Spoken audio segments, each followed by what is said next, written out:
같이 말씀 보겠습니다. 오늘 레위기 14장 나병 환자가 정결하게 되는 날의 규례입니다. 2절에 보면 나병 환자가 정결하게 되는 날의 규례는 이러하니라. 곧 그 사람을 제사장에게로 데려갈 것이요. 이 나병 환자가 정결하게 되는 날은 그 환자에게 있어서는 정말 너무나 어마어마하게 기쁜 날이지 않겠습니까? 온몸에 냄새나는 피고름이 흘러나고 흉측하게 일그러진 그의 몸이 깨끗해졌을 때, 나아만 장군이 자기의 그 문둥병 환자가 어린아이 살처럼 밝게 깨끗해졌을 때 그 기쁨, 이런 말로 다 할 수가 없겠죠. 그런데 이날 하나님께서는 그를 제사장에게로 데려가라, 그렇게 말씀하십니다. 이 제사장에게로 데려가라는 것은 아직 그가 육신의 나병은 고쳐졌지만 아직도 그가 고쳐져야 할 부분이 많이 있다는 것입니다. 어제 말씀에서도 우리가 들었습니다마는 이 나병 환자는 그의 병으로 말미암아 하나님의 성전에 들어갈 수 없으면 물론 이려니와 그 진중에서도 쫓겨납니다. 그래서 사람과 어울려 살 수가 없습니다. 그래서 하나님과도 단절, 사람과도 단절. 그는 고독한 삶을 외롭게 그 질병과 함께 살아야 합니다. 그래서 그의 육신의 질병은 고쳐졌다 할지라도 아직 그는 사람과의 관계도 회복해야 되고 하나님과의 관계도 회복이 돼야 합니다. 즉 그의 영혼도 회복이 돼야 하고 그 사람과의 관계도 회복이 돼야 한다는 겁니다. 그래서 먼저 제사장에게로 데려가라. 3절에 보면 제사장은 진영에서 나가 그를 진찰할지니, 이것은 제사장이 그 진 밖으로 나갑니다. 그래서 그 환자를 살펴보는데 예수님은 우리를 찾아오셨습니다. 그래서 구약은 진찰합니다. 구약은 율법으로 진찰합니다. 그러나 신약은 치료합니다. 그게 구약과 신약의 차이입니다. 그래서 여기서는 정결하게 되면 제사장이 이러이러한 절차를 진행합니다만은 예수님은 오셔서 정결케 하는 겁니다. 문둥 환자를 정결케 하고 그 모든 사람의 영혼을 정결케 합니다. 우리 예수님은 온전한 대제사장으로서 자기를 힘입어 하나님께 나아가는 자들을 온전히 다 구원하실 수가 있다고 그랬습니다. 그래서 그의 몸도 회복시킬 수 있고 또 그의 영혼과 그의 모든 심령까지도 다 회복시킬 수 있는 분입니다. 우리 예수님께서는 자기에게 나오는 자들에게 이런 책망을 하십니다. 나아만 시대에, 엘리사 시대에 많은 문둥병 환자가 있었지만은 나아만 한 사람 고침을 받았다. 지금 이렇게 인자가 와서 많은 사람을 고칠 수 있는 능력이 있는데 사람들은 내게 나오지 않는다 하면서 내 믿음이 너를 구원했다, 이렇게 딱 칭찬을 합니다. 주님께서는 이미 치료의 능력을 모두 가지고 계시고 십자가에서 우리의 질병을 치료해 놓으셨습니다. 그런데 사람들이 이 은혜를 누리지 못한 것은 그 첫째는 그걸 모르기 때문이고 두 번째는 믿지 않은 것입니다. 그리고 그 이미 주님이 이뤄놓으신 그 은혜를 가져올 수 있는 그런 믿음이 부족하기 때문입니다. 그래서 내 믿음이 너를 구원했다는 것은 주님은 언제든지 우리를 치료할 수 있는 능력이 준비되어 있고 언제든지 우리를 고칠 수 있는 이 능력이 다 되어 있다는 얘기입니다. 그래서 우리도 기도할 때도 조금 기도를 바꿔야 될 것은 나의 이러한 문제를 해결해 주옵소서, 내 병을 고쳐 주옵소서 라는 기도가 꼭 틀린 것은 아닙니다만 주님이 내 병을 이미 십자가에서 치료하신 줄로 믿습니다. 이렇게 기도를 해야 됩니다. 나의 이런 고통도 주님이 십자가에서 다 이미 담당하신 줄로 믿습니다. 이렇게 기도를 해야 됩니다.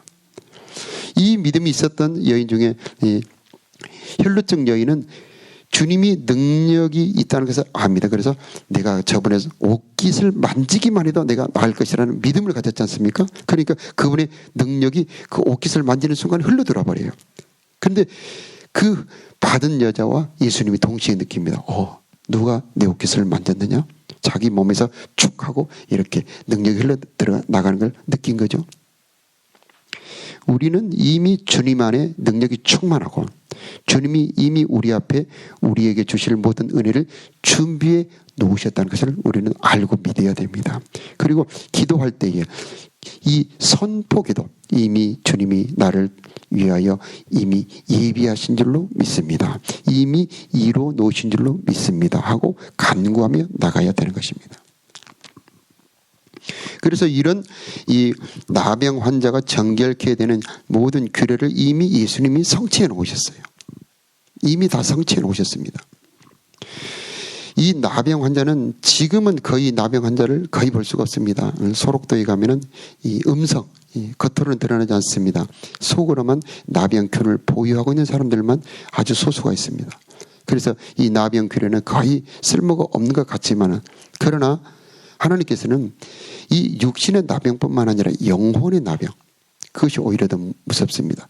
영적 감각이 사라지고 영적인 이 부패가 일어나서 내면에서 썩어가고, 그래서 그 밖으로 나갈 때 악한 말, 악한 행동이 나오고 그 악한 것을 전염시키는 그런 영적 나병이 오히려 더 무섭고, 오늘날 우리들에게 육신의 나병이 없는 우리들에게도 이 나병을 공부하게 하고 말씀을 알게 하신 이유는 우리 심령의 나병을 고치시기 위하여 이 말씀을 보라 하시는 것입니다.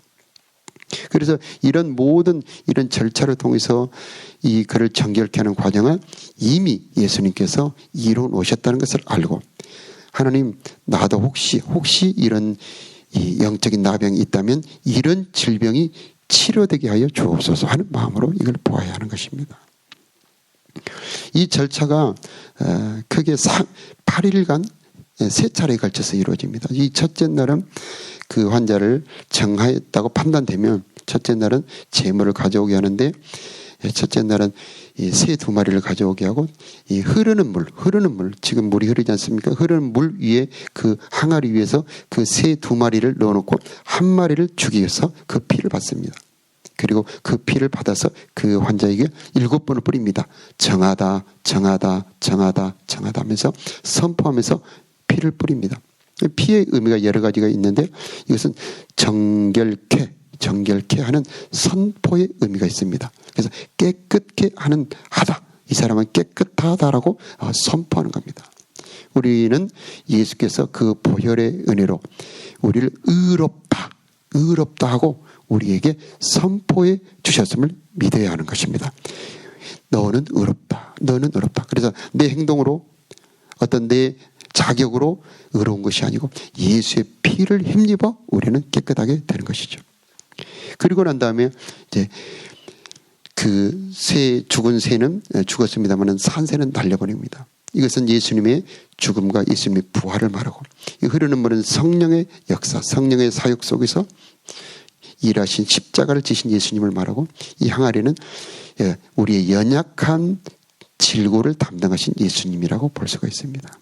그래서 예수님은 이 아브라함의 자손을 돕기 위해서 그도 혈과 육을 입으시고 우리들의 모든 질고를 담당하심으로 우리를 도우실 수 있다. 그 중에서 우리의 질병을 고치실 수 있고, 우리의 영적 나병, 우리의 연약함, 우리들의 무감각함, 우리의 부패함을 고칠 수 있는 분이 되시는 겁니다. 그게 첫째 날이고, 그 다음에 첫째 날 그 일이 끝나고 난 다음에 그 사람의 모든 털을 다 밉니다. 그리고 옷을 벗어서 빱니다. 그리고 몸을 또 물로 씻습니다. 이 털을 민다라고 하는 것은 새로워짐을 말하고, 그 다음에 단절을 말합니다. 단절. 그래서 이제 털이란 털은 다 밀어버립니다. 그래서 이제는 이전의 것을 끊어버립니다. 그래서 우리는 그 전의 삶을 끊어버리고 새로운 삶으로 거듭나야 되는 것입니다. 그랬을 때 우리는 새 사람이 될 수 있는 겁니다. 옷을 씻는 것은, 옷을 빠는 것은 이제 새로운 행실을 말하는 것이고, 몸을 물로 씻는 것이다. 히브리서 10장에도 보면은 물로 우리를 씻으시고 마음의 뿌림을 받아 우리가 물로 씻어 정결하게 되어서 하나님 앞에 나아갈 수 있는 사람이 됐다라고 말씀을 합니다. 일곱째 날이 되면은 그래서 7일간을 지납니다. 7일간이라고 하는 시간은 어떤 시간일까요? 이제 그의 질병의 그 고통의 시간이 끝나고 다시 사람들에게로 하나님에게로 나갈 수 있는 그런 시간인데 바로 들어가지 않고 7일의 시간을 주는 것은 그로 하여금 새 마음을 품게 하기 위한 시간이 될 것입니다.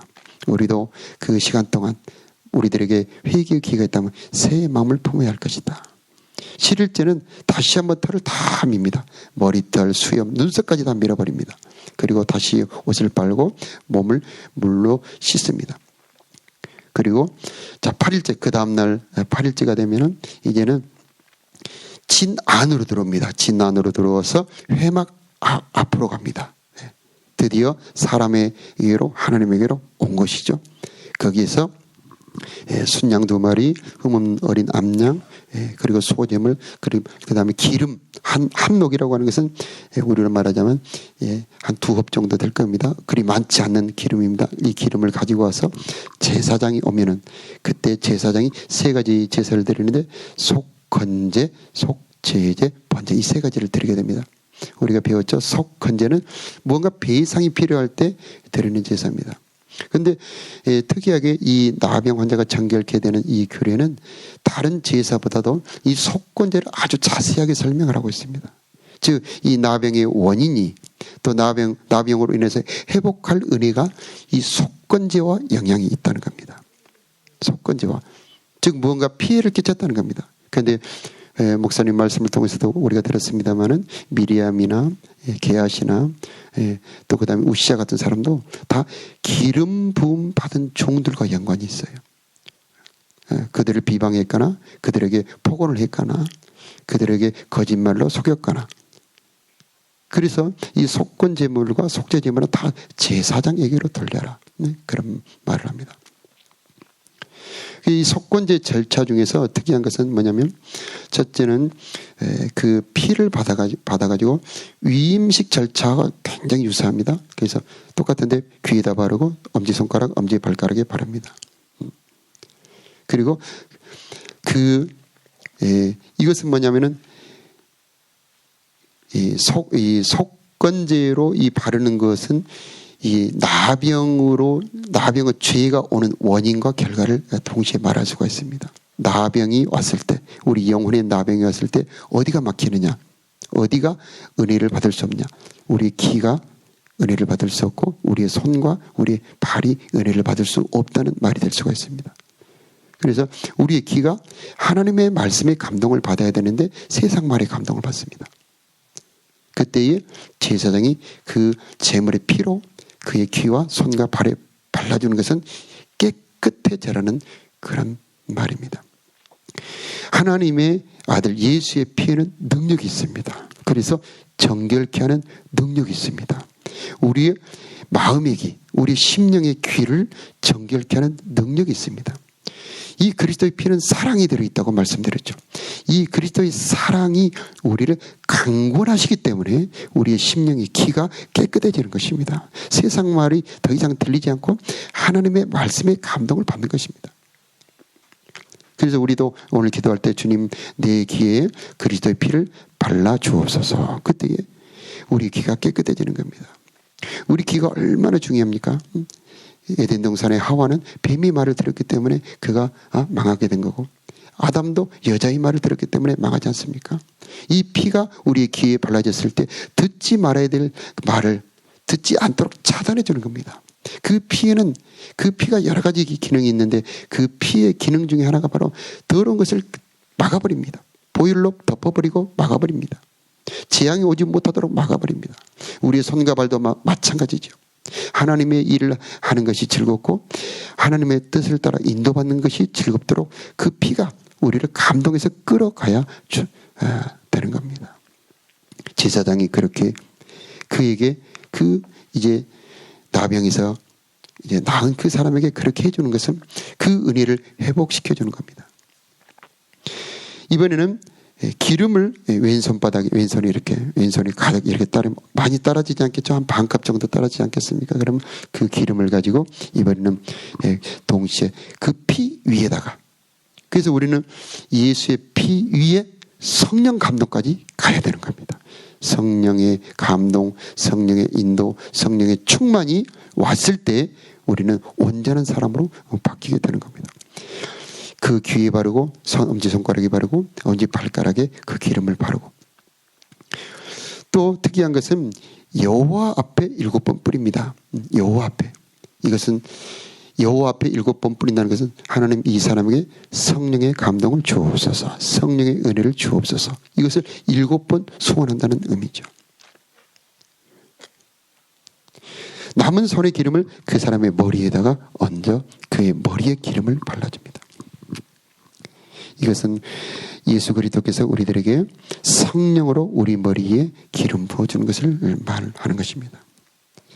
그러므로 나병이 났을 때, 나병이 정결하게 되었을 때 너무 기뻐 정말 즐거울 때에 우리는 육신의 일을 먼저 찾으려고 가는 자가 되지 말고 이 육신의 이 치료의 은혜를 가지고 하나님을 찾아가서 영혼의 질병까지 치료하는 자가 되어야 됩니다.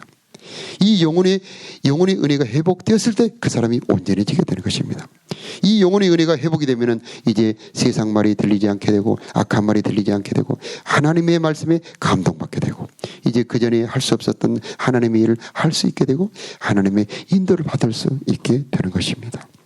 그리고 난 다음에 제사장은 그에게 속죄제를 드려주고 그 다음에 번제까지 드려줍니다. 이 속죄제는 우리가 잘 아는 것처럼 회개를 말하죠. 번제는 뭡니까? 번제는 이제 이 사람은 하나님의 것입니다. 나는 이제 내 것이 아니고 하나님의 것입니다. 그래서 속죄제는 죄를 범할 때만 드립니다. 속죄제는 항상 상제가 아닙니다. 항상 드리는 제사가 아닙니다. 그러나 번제는 항상 드려야 되는 제사. 언제나 드려야 될 제사. 그래서 레위기 1장 첫 1장이 번제입니다. 번제.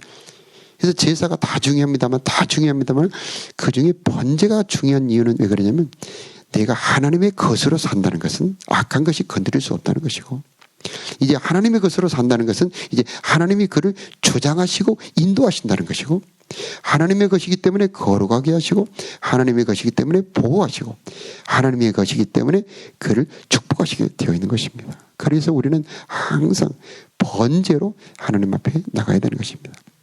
제사장은 이 나병 환자가 정결하게 됐을 때 마지막에 번제로 그를 하나님 앞에 인도합니다.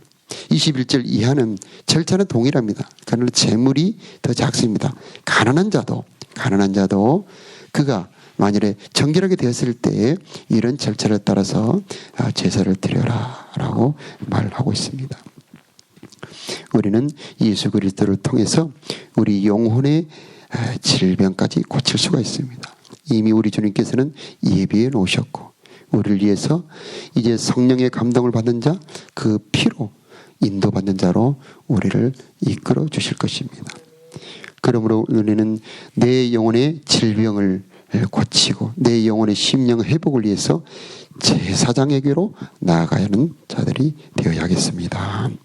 다 같이 기도하겠습니다.